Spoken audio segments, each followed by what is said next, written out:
Bonjour la team, j'espère que vous allez bien ce matin. Encore une fois de plus, nous voici venus pour une nouvelle chronique. Comme je l'ai dit la dernière fois, dorénavant, nos chroniques seront de façon vidéo pour permettre à toutes les personnes qui ont du mal à lire de pouvoir en profiter au maximum. Donc ce matin, j'ai décidé de m'appuyer sur une thématique qui est assez importante. Parce que dans la plupart des cas, nous nous lançons sur les réseaux et nous aspirons tous à atteindre un certain niveau de résultats. Mais en fin de compte, on se rend compte qu'on ne réussit pas à les atteindre. Pourquoi?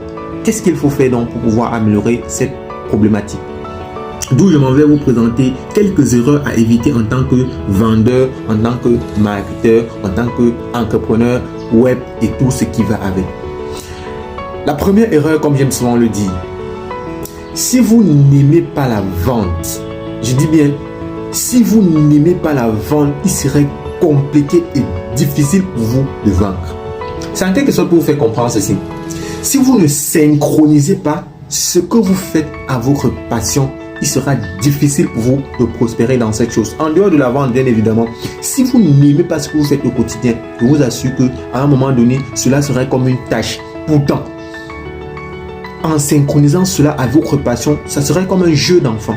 Donc, c'est en quelque sorte pour vous faire comprendre que pour toutes les personnes qui veulent vendre, vous voyez, faites l'effort d'aimer déjà la vente. Parce que si vous n'aimez pas la vente, c'est là en fait le problème. Donc là, c'est une erreur qu'on ne devrait plus commettre si nous voulons tous nous lancer sur le digital, si nous voulons tous vendre, que ce soit un produit, que ce soit un service. Donc là, c'est le premier aspect. Le deuxième aspect qui est aussi assez important. En fait, nous sommes dans un environnement où plein de personnes ont des préjugés en longueur de journée. Oui, ça se voit dans notre société.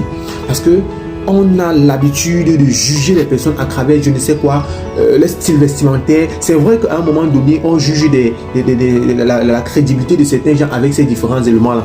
Mais vous, en tant que vendeur, ne vous limitez pas à ça. Tant que vous avez déjà établi votre stratégie de positionnement et que vous avez déterminé que telle personne peut être considérée comme votre cible, je vous assure, n'ayez aucun préjugé, foncez. Parce qu'on le dit souvent, le plus important sur le produit, ce n'est pas le produit en elle-même, c'est les solutions qu'elle apporte à toutes ces personnes qui en sont dans le besoin. Je ne sais pas si on se comprend. Donc ça veut dire quoi? Quand vous avez un produit, que vous avez fait un ciblage, vous avez fait une segmentation, vous avez déterminé quelles sont les personnes à mesure de pouvoir consommer, que ce soit ce produit, que ce soit ce service, n'ayez pas de préjugés. Faites l'effort de leur présenter la solution à leurs problèmes et vous assure que c'est comme ça que vous allez exploser vos ventes. Donc, arrêtons d'avoir des préjugés.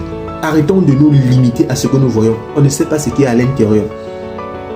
On le dit souvent, on ne juge pas le livre à travers sa couverture. Oui, en tant que vendeur, on ne devrait pas juger le livre à travers sa couverture. Donc là, c'est le deuxième point.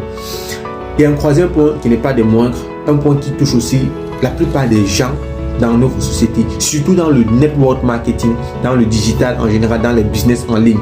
Parce que ces gens-là, en fait, ils se disent que c'est en tout présentant, en tout expliquant que forcément les personnes qui sont intéressées vont pouvoir acheter, que ce soit les produits, que ce soit les services. C'est en fait une bêtise de se dire cela. Parce que dans la plupart des cas, n'est-ce pas, c'est en prenant le temps d'écouter les personnes à qui vous voulez présenter, que ce soit votre produit, que ce soit vos services, afin qu'ils puissent vous donner leur problème. Parce que c'est en fonction de ça que vous allez déterminer quelle sera la solution à leur proposer. Oui, on rencontre tellement de vendeurs aujourd'hui qui sont seulement limités sur la base de mon produit a fait ci, mon produit a fait ça, voilà ceci, voilà patati patata. En fait, ils sont comme des perroquets en longueur de journée. Mais en tant que vendeur, en tant que professionnel de la vente, on ne devrait pas se mettre dans cette posture de trop parler. Prenons le temps d'écouter. On a souvent l'habitude de faire cette illustration avec le corps humain, plus précisément la tête. Pourquoi est-ce qu'on vous a donné deux oreilles? Pourquoi est-ce qu'on vous a donné une seule bouche? Pourquoi? Prenez le temps de mieux assimiler le problème de la personne, le problème du client, et en travers ce problème, vous pourriez déterminer. Il peut arriver même que derrière les problèmes, ou du moins derrière les solutions que vous proposez, cette personne recherche encore une autre solution qui va vous pousser à aller développer, je ne sais quoi, une autre formule, une autre stratégie ou une autre approche afin de proposer la solution à ce dernier. Donc en tant que vendeur, on doit éviter de trop parler. Prenons le temps d'écouter. Écoutons nos clients, écoutons toutes les personnes qui sont susceptibles de consommer, que ce soit nos produits, que ce soit nos services. Et là, je vais maintenant donner le dernier aspect qui est cet aspect aussi très important parce qu'on a l'habitude de rencontrer ce type de clients qui sont toujours en train de nous donner des objections, des raisons. Ce que moi j'aimerais dire, c'est que n'allez jamais contre les objections de vos clients. N'allez jamais contre les objections de vos prospects. C'est une erreur grave et fatale. Parce que quand vous le faites, ça leur rend vulnérable. À un moment donné, ils vont se dire que vous êtes en train de vouloir dealer avec eux. En tant que vendeur, prenez le temps d'écouter, prenez le temps de comprendre pourquoi ce dernier réagit ainsi. Et en fonction de ça, vous pourrez maintenant déterminer quel est le problème, quelle est la solution que vous pourrez proposer. Vous voyez? Donc, donnons-nous rendez-vous.